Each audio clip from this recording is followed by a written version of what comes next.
subcontinent is the capital of heart disease.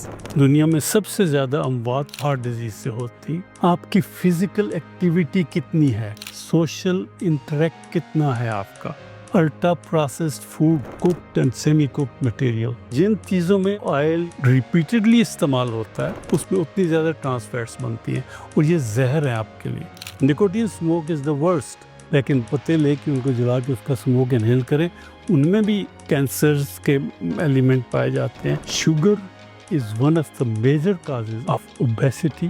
Obesity is known to be the mother of diseases. Pakistan is number 1 these days in the world in the prevalence of diabetes mellitus type 2. Hello everyone, this is Alia Agha from MT Out Loud, جہاں بس بات کر.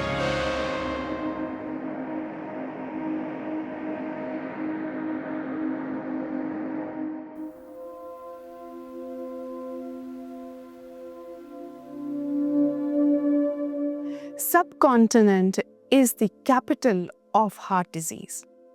اور heart disease number 1 colour بن چکی ہے پوری دنیا میں. پہلے ہم سمجھتے تھے کہ فیٹس جو ہیں ان کی وجہ سے ہارٹ ڈیزیزز ہوتی ہیں. پھر سالٹ کا کہا گیا کہ سالٹ زیادہ نہ کھائیں اور سالٹ زیادہ کھانے کی وجہ سے ہارٹ ڈیزیز ہو جاتی ہے. لیکن اب جو سمجھ میں آ رہا ہے وہ ہے کہ sugar is causing heart diseases. چاہے بوڑھے ہوں یا جوان, دونوں میں شوگر کی وجہ سے اوبیسٹی ہے, ڈائبٹیز کے رسک ہیں, بلڈ پریشر کے رسک ہیں اور ہارٹ ڈیزیز کے. اس موضوع پہ بات کرنے کے لیے آج ہمارے ساتھ ہیں major general Masood ur Rahman Kayani sahib. He is president Pakistan National Heart Association PANAH, President Pakistan Cardiac Society, President Association of Cardiothoracic and Vascular Surgeons, Professor of Cardiac Surgery, Vice President College of Physicians and Surgeons, Vice President SARC Cardiac Society, and he is also the Honorary Surgeon of President of Pakistan. Welcome General Saab to our podcast. Thank you. General Saab, PANA Pakistan National Heart association یہ کس طرح سے وجود میں آئی؟ دیکھیے جی, ایک institute ہے جس کو arm forces institute of cardiology کہتے ہیں. بیسیکلی آرمی کے انڈر ہے, لیکن it's cooperation between the civil government, ministry of defence and arm forces. یہ ایک ادارہ ہے جو ہم نے, میرا بھی اس میں کچھ حصہ ہے, ارلی 70s میں شروع کیا. جب ذوالفقار علی خان تھے میں نے سرجری ڈیولپ کی, انہوں نے کارڈیالوجی ڈیولپ کی. ڈیزائننگ کا مرحلہ آیا, بلڈنگ کا مرحلہ آیا, ہم نے فعال کر کے اس کو ورلڈ سٹینڈرڈ کا ایک انسٹیٹیوشن بنایا. تو اسی دوران ہمیں یہ محسوس ہوا کہ دل کی بیماریوں کا جو سیلاب آیا ہوا ہے دنیا میں اور پاکستان میں بھی وہ ابھر رہا ہے, اس کو کنٹین کرنے کے لیے کیا کرنا چاہیے. 1984 پرہیپس ہم نے یہ سوچا کہ ایک پبلک اویئرنیس کے لیے ریگارڈنگ ہارٹ ڈیزیز, کیونکہ it is one of the major or top ranking killer in the world, not only in Pakistan. دنیا میں سب سے زیادہ اموات جو ہوتی ہیں وہ ہارٹ ڈیزیز سے ہوتی, اور it is a devastating disease. آج کل تو it takes its toll in younger people in 40s, early 50s, 60s, اور یہی وقت ہوتا ہے انسان کی جو اپنے پروڈکٹیو سٹیج پہ ہوتا ہے. It can give his experience, professional experience, whatever it is, knowledge can impart to others, اور ملک کی ترقی کے لیے, اداروں کی ترقی کے لیے بہت اچھا کام کر سکتا ہے. وہ لوگ اس کے وکٹم ہوتے ہیں. تو اس کی پریونشن کے لیے 4-5 اس کے رسک فیکٹرز ہیں جو ابھی چل کے آپ کو ہم ایک ایک کر کے بتاتے رہیں گے. تو ان رسک فیکٹرز کا لوگوں میں پرچار کرنا اور لوگوں کو اس کی جو رسک ہیں وہ بتانا, تاکہ ان قوموں کی طرح جنہوں نے ان رسک فیکٹرز کو کنٹرول کر لیا ہے اور ان کی یہ جو گراف ہے کارڈک ڈیزیزز کا, یہ تھوڑا سا فلیٹن آؤٹ ہو رہا ہے, تاکہ ہم بھی اس سٹیج پہ جائیں کہ یہ فلیٹن آؤٹ ہو, پھر یہ کم ہو. تو پناہ بیسیکلی اس اینگل سے بنی تھی. اس میں ڈاکٹرز بھی ہیں,